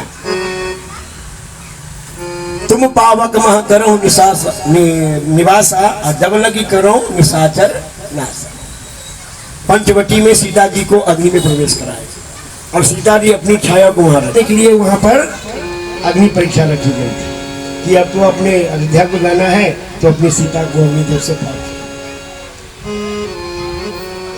ये किसी भी प्रकार का इसमें कोई संशय नहीं है। राम जी ने देखा नर स्वरूप में है तो माया तो करना ही है। वहाँ शक्ति भी है, सामर्थ्य भी है, माता रानी भी है और परमात्मा भी है। तो दिखाने के लिए मनुष्य रूप में है तो वो तो करना ही पड़ेगा। मैं आपसे देवताओं का कार्य सिद्ध करने के लिए मनुष्य लोक में श्री कृष्ण के अवतार का, उनकी लीलाओं का वर्णन करूंगी। हे राजन, प्राचीन काल में यमुना के किनारे एक मधुबन नामक वन था जहाँ लवणासुर का नामक रावण बलवान दानव रहता था। जो मुद दानव का पुत्र था, उस समय उसे मधुपुरी कहा जाता था। सूर्यवंशी के राजा शत्रुघ्न ने लवणासुर को मारकर मथुरा नाम का नगर बसाया। राम जी के छोटे भाई शत्रुघ्न जी लवणासुर से युद्ध करके, उससे राक्षसों से मुक्त करके और मथुरा नाम का, पहले भरतपुर नाम था इसका, उसके बाद मथुरा नाम। समयांतर में इस मथुरा नगरी पर यादवों का अधिकार हो गया। वहां का राजा सुरसेन हुए जो मथुरा और सुर दोनों ही राज्यों का स्वामी थे। हे राजन, वरुण देव के श्राप के कारण महर्षि कश्यप के अंश से स्वरूप वसुदेव नाम से सुरसेन के पुत्र उत्पन्न हुए। उस समय वहां के राजा उग्रसेन थे, उनका पुत्र था कंस। वरुण के श्राप के कारण ही कश्यप की अनुगामिनी अदिति भी देवक की पुत्री देवकी हुई, जिसका विवाह वसुदेव के साथ कर दिया गया।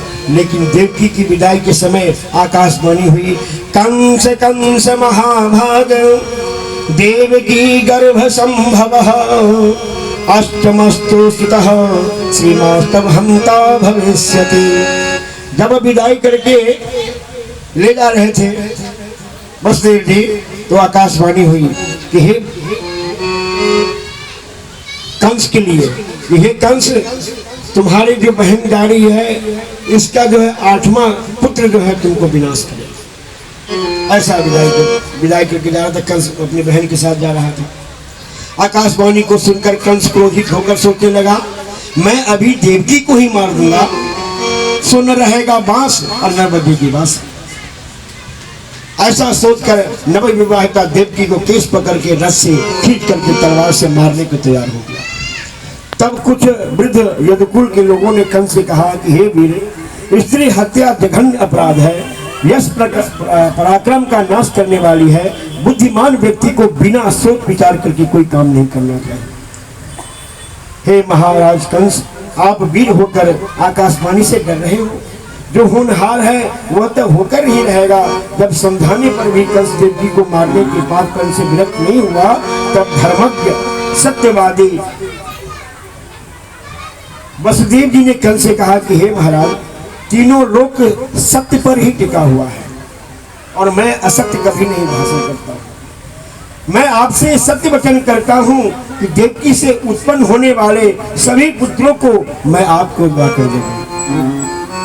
कंस ने वसुदेव जी की बातों पर विश्वास करके देवकी को छोड़ दिया। तब सभी जनता प्रसन्नता से झूम उठी। वसुदेव देवकी को लेकर अपने धाम को चले गए। दुख सुख प्राणी को अपने कर्मों के हिसाब से प्राप्त होता है, लेकिन सुख दुख में धीर पुरुष संभाव से स्थिर रहते हुए रामचरितमानस में वर्णन है कि जन्म मरण सब दुख सुख भोगा, हानि लाभ प्रिय मिलन होगा। काल कर्म बस होई गोसाई, बरबस राति दिवस की। ये बात कौन कह रहे हैं? कौशल्या जी। किनसे? दशरथ जी से। जब दशरथ जी राम जी का वनवास हो गया और जब ये समझ में आ गई कि अब राम जी वापस नहीं आएंगे, तो दुखी होकर के मरणावस्था में हो गए दशरथ जी। तब वहां उनसे कहे कि आप इतना सुख क्यों कर रहे हैं? सुख दुख तो सब जन्म कर्म का लिखा हुआ है। जैसे रात और दिन होती है वैसे सुख और दुख की रहती है। आप धैर्य रखिए, राम जी वापस शीघ्र ही आए। यो न हृदय दृष्टिना सुटति न कांक्षति, शुभाशुभम परित्यागी भक्तिमान समय प्रिय। हे अर्जुन, जो कभी हर्षित होता है और न शोक करता है, जो न कभी खुश होता है और न शोक होता है, और न तो पछताता है न इच्छा करता है, तथा जो शुभ अशुभ दोनों प्रकार की वस्तुओं का परित्याग कर देता है, ऐसा भक्त मुझे अत्यंत प्रिय है। मिल गया तो ठीक है, नहीं मिला तो भी ठीक है। सुख आ गया तो क्या है, भोग लेंगे। दुख आ गया तो उसको भी देख लेंगे। ये मन में भावना रहना चाहिए। हाँ, अच्छा किए, मकान कोठी बनाए, गाड़ी लिए तो मैंने किया। जब घर लिया, अच्छा चल रहा है, मेरा पुत्र हुआ है, मेरा पुत्र है, ये मेरा घर है और मैंने सब किया। और जब जरा सा भी गड़बड़ हो गई तो पता नहीं भगवान ने क्या किया, किसने इस देवता को छोड़कर उस देवता को पकड़ते हैं। जब अच्छा चल रहा है तो सब मैंने किया, और जब थोड़ा सा भी गड़बड़ हुई तो भगवान की दोष बोलिए सियापति राम चंद्र की जय। जय जय श्री राम।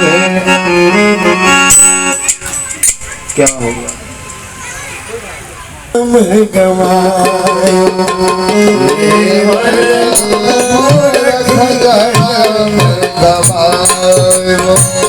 कर अभिमान विषय राखो, कर अभिमान विषय राखो, मैया शरण नहीं आओ। मूर्ख जन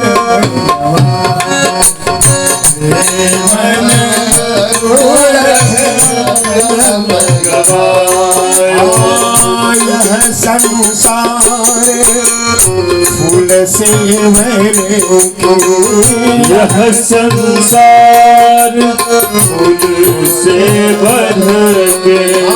सुंदर देख लुभाया,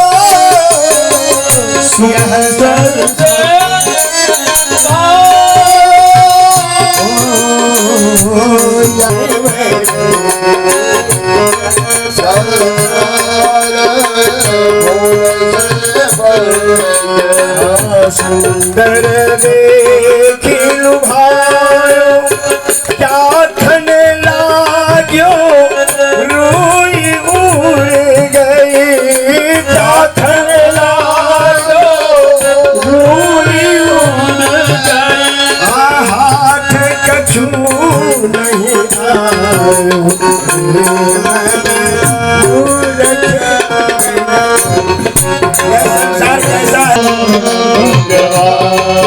ये जो संग बहुत ही सुंदर, कितना सुंदर है, जैसे सीवर का फूल लाल लाल जब उसमें फूल आता है तो पूरा जो है वृक्ष लाल ही लाल दिखाई देता। भूखा प्यासा तोता उड़कर जा रहा था तो देखा कि यहाँ तो बहुत फल तो बहुत मीठा हो, बैठ गए उसके ऊपर कि फल पकेगा तो मैं इसे खाऊंगा। रत्ना के वही स्थिति हम आप सबकी है। जब संसार में आए हैं तो नाना प्रकार के सुखों की कामना करते हैं। घर हो गया, मकान हो गया, विवाह हो गया, पुत्र पुत्री हो गई, उसको रचना में लगे रहते हैं कि मेरा पुत्र बड़ा होगा तो मुझे जो है सहारा देगा, मेरा जीवन को चलाएगा, मेरे दुखों को हरण करेगा। यही स्थिति उस तोते की हो गई थी कि जब इस फूल का फल आएगा तो उसे मैं चखूंगा और मैं कहीं नहीं जाता हूँ। वहीं पर तपस्या करने लगा, भूखा प्यासा। फल भी आ गया और सेवर का फल जो है पककर तैयार हो गया। तब तोता ने सदा किया, अब खाने का समय आ गया। मारा चोट तो सारा रुई बिखर गया, अब फल खाली हो गया, वहीं पर वो मुट्ठी होकर गिर पड़ा। तो ऐसे ही माया में हम फंसे रहते हैं कि अब ये होगा, विवाह हो गया, बेटा हो गया, बहू आएगी, पोते पोती आएंगे। और जब दुख होता है, कामना जब नहीं होती है तो मूर्छित होकर गिरते हैं। अपने दुख को उसी से कहिए जो उस दुख को समझे। कौन समझे? महारानी, माता। तो इसी प्रकार जन्म का जो दुख है, सुख है, हमारे कर्मों से ही मिलेगा। हम ऐसे कर्म करते रहे, भगवत भजन करते। तो नवनीतम सुरसे सुरसेतने गृहीत्वं बालकं प्राहस्मितं ब्रुवचः धन्य चतुर्पुत्र ज्ञाता पुत्र समर्पण। हे सुरसेन, तने आप धन्य हैं। आज आप जो अपना पुत्र मुझे ला कर दिया, जब बच्चा पैदा हुआ पहला तो ले जा करके बस दे आए थे। तो वहाँ पर उनका प्रशंसा की है कि हे सुरसेन तने आप धन्य हैं, आज ने जो आप पुत्र मुझे ला कर दिया है, इससे मैं आपकी सत्यवादिता पर सराहना करता हूँ। कस ने कहा, मेरा काल तो 8वां बालक है, आप मुझे देवकी के 8वें बालक को दें। ऐसा कहकर कस ने वह बालक वापस कर दिया बस देवकी कि आप इसे ले जाए, मेरा काल तो 8वां है, आकाशवाणी 8वां के रूप में हुआ है। उनके हाथ में दे दिया, इसे लेकर अपने घर जाओ। और कंस के इस व्यवहार से सारी सभा साधु साधु कहने लगी। दुष्ट कंस का ऐसा दयालुता का व्यवहार देखकर सभी चकित रह गए, क्योंकि नित्य मनुष्य का झुकना भी कष्टकारक होता है। मानस काल लिखता है कि नवीन नीच की अति दुखदाई जिमी अंकुश धनु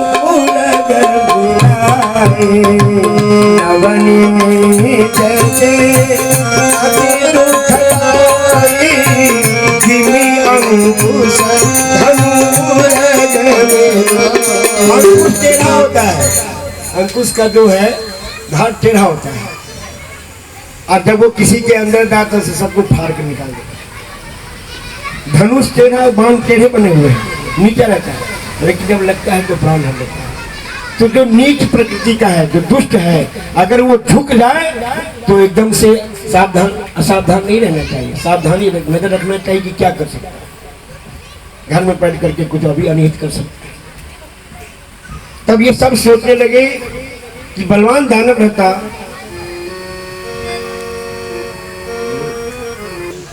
दूर करो दुख मेरा माता भवानी दे, दूर करो दुख मेरा माता भवानी दे। दूर करो दुख मेरा, ओ दूर करो दुख मेरा, दूर करो दुख मेरा। माता भवानी दूर माता भवानी जी दूर करो दुख मेरा, ओ दूर करो दुख मेरा, दूर करो दुख मेरा, दूर करो दुख मेरा, दूर करो दुख मेरा। माता भवानी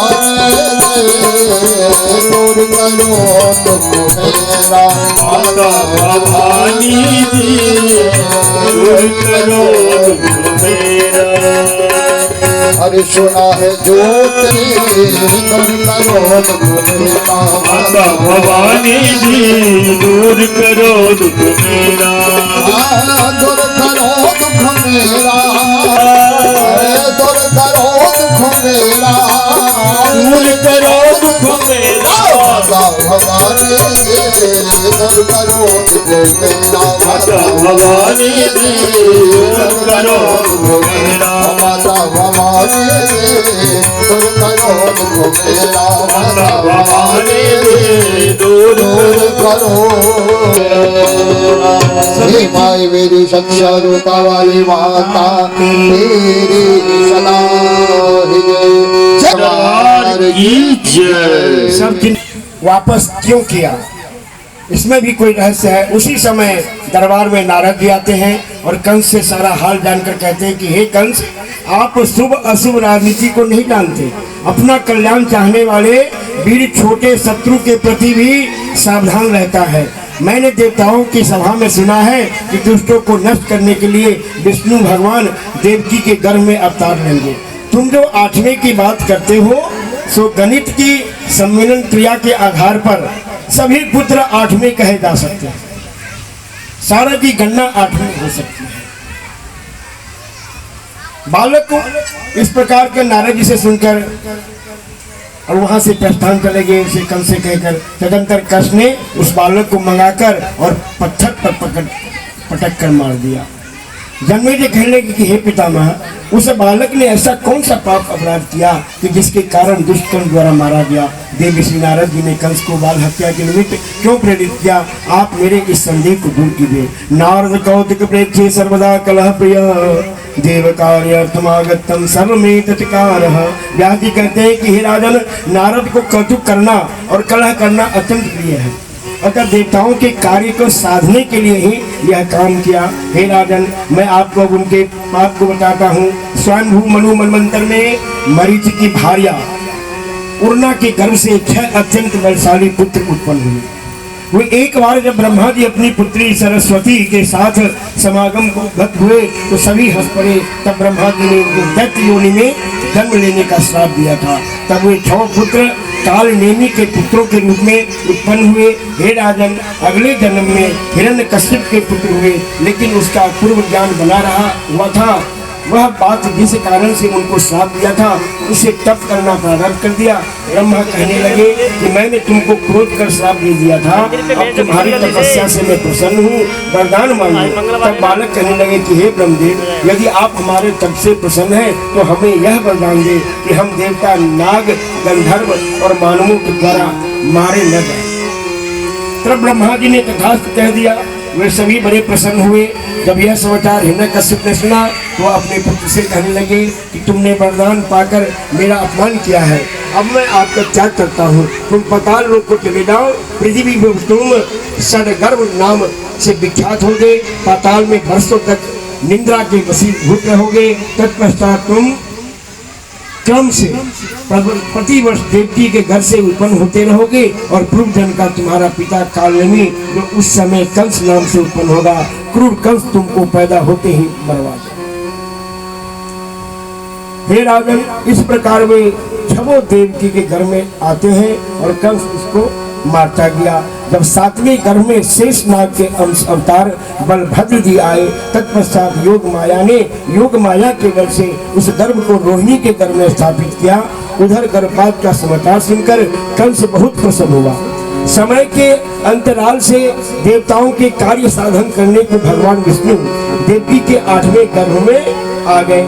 राजा कहने लगा कि हे मुने, आपने तो यह बता दिया कि वसुदेव जी महर्षि कश्यप के अंश अवतार थे, उनके यहाँ शेष नाग तथा भगवान विष्णु अपने अपने अंशों से उत्पन्न हुए। अब आप कृपा करके अन्य देवताओं के अंश अवतार को बताएं। नारायण के अंश अवतार कृष्ण और उनके भाई नर के अंश में अर्जुन हुआ, धर्म के अंश से युधिष्ठिर हुए, पवन के अंश से भीमसेन हुए, माद्री के दोनों पुत्र नकुल सहदेव हुए, अश्विनी कुमारों से सूर्य के अंश से कर्ण उत्पन्न हुआ, धर्म के अंश से विदुर उत्पन्न हुए, बृहस्पति के अंश से द्रोणाचार्य उत्पन्न हुए और शिव के अंश से अश्वत्थामा उत्पन्न हुआ।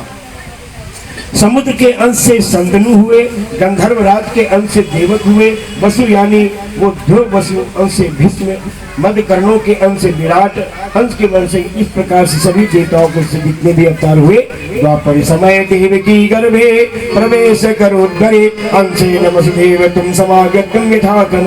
उचित समय आने पर भगवान श्री हरि अपने अंश से वसुदेव में प्रवेश होकर देवकी के घर में विराजमान हो गए। उसी समय देवताओं के कार्य सिद्धि भगवती योग माया ने यशोदा के घर से गर्भ में प्रवेश किया। उसी समय गोकुल में अपना समय व्यतीत कर रही रोहिणी ने बलराम जी को जन्म दिया। 8वें गर्भ में मेरा काल होगा, ऐसा विचार कर देवकी को कारागार में बंद करके विशेष पहरा पर लगा दिया। वसुदेव जी भी देवकी के साथ कारागार में ही रहते थे। संदाते 10वें तत्र मास्त श्रावणे शुभे तदा पक्षे 8वीं दिने। हे राजन, श्रावण मास में 10वां महीना पूर्ण होने पर भाद्र मास के कृष्ण पक्ष के रोहिणी नक्षत्र में 8वीं तिथि को उपस्थित होने पर कंस ने अपने सैनिकों को पहरे पर और मुस्तैदी से नियुक्त कर दिया। सभी पहरेदार से कहा कि आप सभी तलवार और भाला लेकर चारों तरफ देखते हुए सावधान रहें। उसी रात को 12 बजे देवकी ने एक अद्भुत बालक को जन्म दिया। उस समय वसुदेव और देवकी चिंता में पड़ गए कि किस प्रकार इस बालक के प्राण बचाएं। ऐसा सोचते हुए उस अलौकिक बालक को निराहार रहने लगे। उसी समय आकाशवाणी, हे वसुदेव, तुम इस बालक को तत्काल वसुदेवम समाभाग्यम गगने विसर्जक्षरः वसुदेवम गृहेण गोकुलम नये सत्रः। तुम ही तत्काल ही बालक को निहार। उसी समय आकाशवाणी बालक को तत्काल ले जाकर गोकुल में पहुंचा दो। सभी रक्षक निंदा से अटक कर दिए गए, 8 फाटक खुले, जंजीरें तोड़ दी गई। इस बालक को तुम नंद के घर में छोड़कर योग माया को उठाकर सीधे ले आओ। उसी स्थान पर कारागार में कन्या ने उत्सव में रोना शुरू कर दिया। जब वापस योग माया के लेकर आए और कृष्ण जी को यशोदा जी के यहाँ डाल दिया। किं मया हत्यामन्नः जात खलु तवान्तकृतः यत्कृपा पूर्व सत्मं हिंसि कृष्णं वृथा। उसी समय कहा कि ओह मूर्ख कंस, तू मुझे क्या मारेगा? तूने वृथा इतने बालकों को मारा है, तेरा मारने वाला तो पैदा हो चुका है। आकाशवाणी सुनकर कंस कहने लगे कि देवता भी झूठ बोलते हैं। कंस तुरंत ही आपातकालीन बैठक बुलाकर बकासुर, केसी, हिनकासुर, वत्सासुर, प्रबलम्बासुर, पुतना आदि को आदेश दिया कि पूरे ब्रजमंडल में नवजात शिशुओं को मारा। अच्युतम केशवम कृष्ण दामोदरम राम नारायणम जानकी वल्लभम।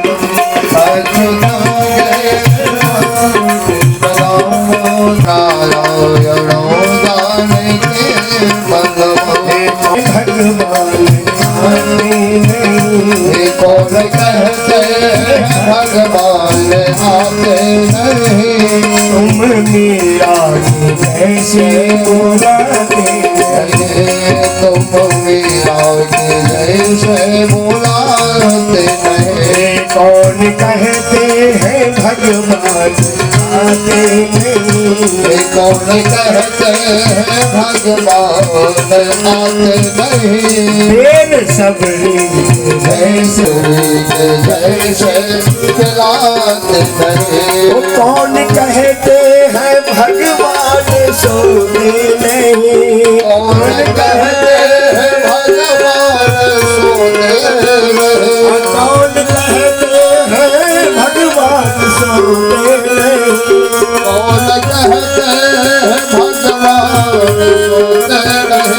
माँ जसोदा के जैसे सुना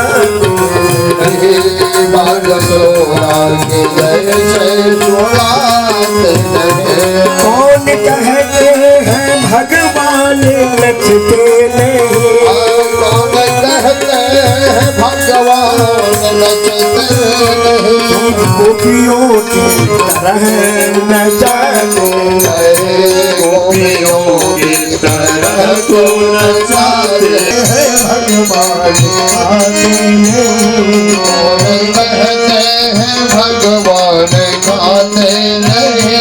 तुमने गाने जैसे बुलाते तुम मीरा के जैसे बुलाते नहीं। हे राजन, व्यास जी भी कहते थे उधर गोकुल में प्रातः काल नंद जी घर में पुत्र जन्म का शुभारंभ हुआ।